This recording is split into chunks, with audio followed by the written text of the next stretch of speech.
Hi, my name is Sydney LaSelle. I'm a senior interior design student at Texas Tech, and I'm going to be presenting to you Thrive.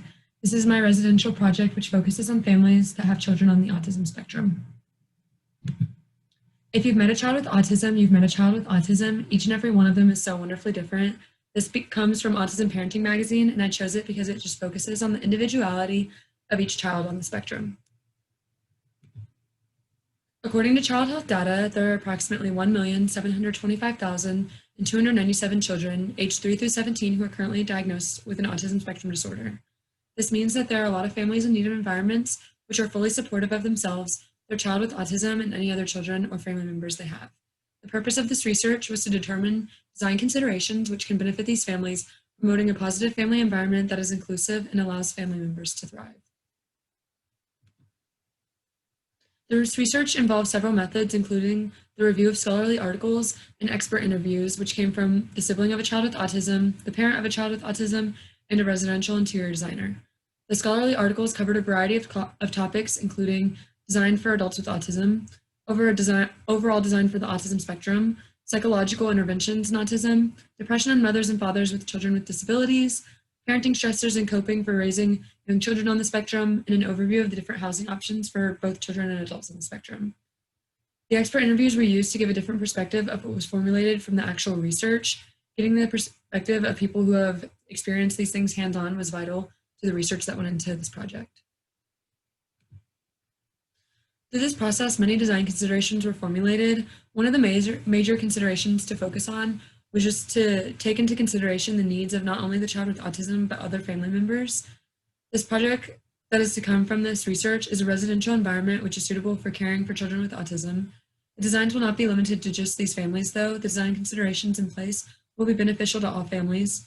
Some of these considerations include the use of movable walls to divide up spaces and allocate the different rooms based on the age of the child. These considerations and more are going to allow families of all sorts to function better while still living in a beautiful home environment. The project will include a summary of the research findings, as well as demonstrate plans, materials, and furniture specifications for a duplex family residence, one side being for a family with a young child with autism, and the other side being for a family with an adult child with autism. These environments will promote inclusiveness and create a supportive environment for children and families with autism spectrum disorders to thrive. Some of the design considerations include folding partitions / movable walls. Since they benefit from high activity and low activity spaces, this allows spaces to be customized to fit their needs. Sound absorbing materials and panels. Since these children like to make loud, excessive noises, this will allow for other family members to not become distracted by that. The use of fun and unique textures. Another characteristic is that they like to excessively touch people and objects, so having different fun textures for them to touch will allow the design to become interactive for the child. And these are some pictures of how to incorporate them into the environment. Some more design considerations include an open concept design. Since these group environments aren't beneficial, especially for bonding between family members, which is something that is a struggle, having open concept will be very beneficial to the overall family environment, and the partitions and moving walls can help to split up those spaces when necessary.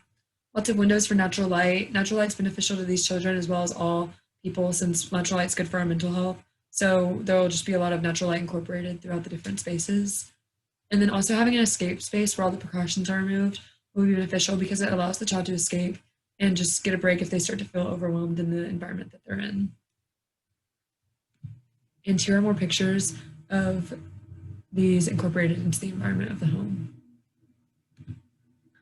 Some more design considerations include a designated learning space. This will help to just allow the child to focus and be free from distractions. This is also beneficial now with COVID going on, since so many students are either in online schooling or hybrid schooling.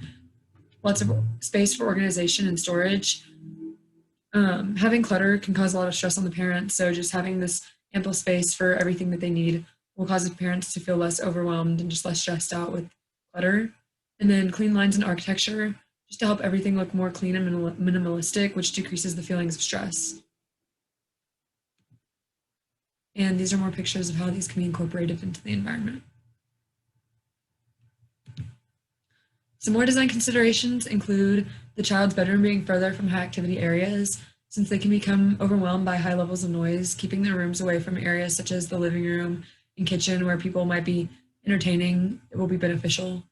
Having the adult child's bedroom further from the parents is beneficial just because these children, since they're older, they just struggle with feelings of independence. So having the room further away from their parents will allow them to feel like they have their own space, even though they are still living at home.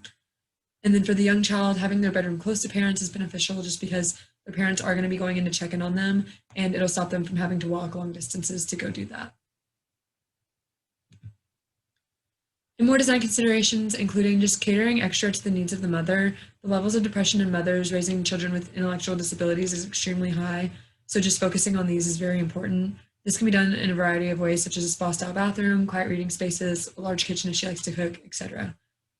Relaxation space for parents to de-stress kind of goes hand in hand with the last one.